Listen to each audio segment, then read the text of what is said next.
Big Boss Malayalam season 6-ലെ 4:30 unofficial voting result ശരിക്കും അപ്രതീക്ഷിതമാണ്. പ്രേക്ഷകർ ഷോയിൽ ഉള്ള കണ്ടസ്റ്റൻസിൻ്റെ പ്രകടനം മാത്രമല്ല, കഴിവതും വഴക്കുകൾക്കൊന്നും പോകാത്തവരെ കൂടി സെലക്ട് ചെയ്താണ് വോട്ട് കൊടുക്കുന്നത് എന്ന് തോന്നുന്നു.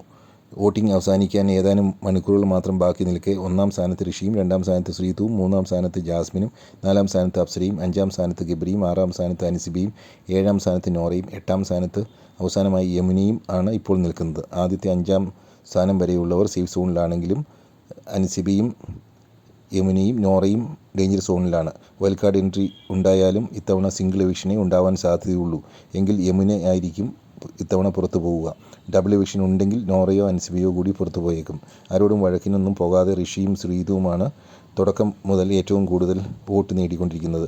പല നെഗറ്റീവുകളും സോഷ്യൽ മീഡിയയിൽ വരുന്നുണ്ടെങ്കിലും ടാസ്കുകളിൽ കാണിക്കുന്ന മിടുക്ക് കൊണ്ടാണ് ജാസ്മിനും വോട്ട് നേടുന്നത്. എപ്പോഴും നെഗറ്റീവ് കാര്യങ്ങൾ മാത്രം പറയുകയും മോശം ഭാഷ ഉപയോഗിക്കുന്നതുമാണ് ഗബ്രിക്ക് വോട്ട് കുറയാൻ കാരണമെന്ന് തോന്നുന്നു. ഇത് ഇനിയങ്ങോട്ട് നോമിനേഷനിൽ വന്നാൽ ഗബ്രിക്ക് ദോഷം ചെയ്യും. ഒരു സമയത്ത് വോട്ടിങ്ങിൽ 3-ാം സ്ഥാനം വരെ എത്തിയ അൻസിബ കഴിഞ്ഞ 2 ദിവസമായി ഉണ്ടാക്കിയ നെഗറ്റീവ് ഇമ്പാക്റ്റും ഗ്രൂപ്പിസവും കാരണം ഇപ്പോൾ 6-ാം സ്ഥാനത്തേക്ക് പിന്തള്ളപ്പെട്ടു.